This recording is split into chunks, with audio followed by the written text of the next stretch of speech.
Gloire à Dieu, gloire au Très-Haut. Notre Seigneur, il est le maître de temps et des circonstances. Il combat pour nous des combats visibles et invisibles. Nous lui rendons des multiples actions de grâce et nous bénissons son nom.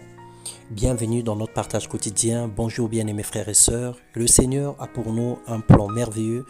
Il a pour nous des projets de bonheur, des projets de paix. Il a pour nous des projets de longévité. Ce matin, nous allons partager la parole de Dieu comme tous les matins.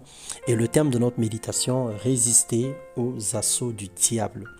Lorsque nous lisons dans Éphésiens, le chapitre 6, le verset 10, la Bible déclare « Au reste, fortifiez-vous dans le Seigneur et par sa force toute puissante, revêtez-vous de toutes les armes de Dieu afin de pouvoir tenir ferme contre les ruses du diable. » Le Seigneur, certes, nous délivre de la main des oppresseurs. Il ordonne à ses anges de nous garder, il ordonne à ses anges en temps réel de prendre soin de nous. Toutes ces choses sont merveilleuses. Mais avant l'agression vient la tentation et l'oppression. Si nous cédons à la menace, il prend possession de nos pensées et nous communique la peur et le doute, le diable.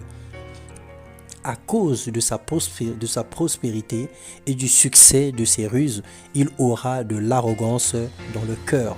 Il fera périr beaucoup d'hommes qui vivaient paisiblement. Daniel 8, le verset 25, nous parle du plan du diable et du plan de Satan. Le diable est invisible, il est sournois, il est malin, il utilise plusieurs moyens pour venir à bout de ses desseins. C'est un menteur. Il ne vient que pour voler, pour égorger, pour détruire. Il ne vient que pour nuire à la vie des enfants de Dieu. Donc il multiplie les stratégies pour nous faire assez de mal. Il installe autour de nous ses serviteurs clandestins et ses démons enragés prêts à tout pour nuire à notre vie.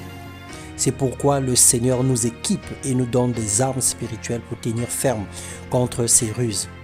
Tenir ferme, c'est résister au diable en refoulant ses pensées, en marchant sur ses propositions insensées, en écrasant ses idées et en refutant loin de notre vie toute proposition qui ne glorifie pas le Seigneur.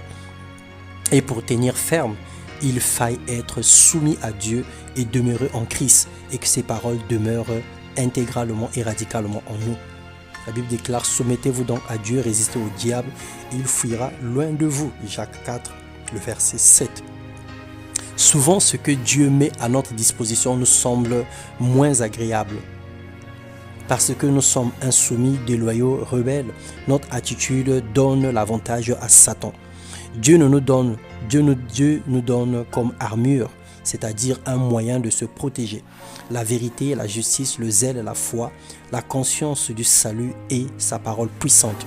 C'est une armure que le Seigneur nous donne pour se protéger contre les assauts du diable. Alors gagner ou perdre est un choix. Réussir ou échouer est une décision. Dieu ne force personne. À celui qui vaincra, il donnera la couronne.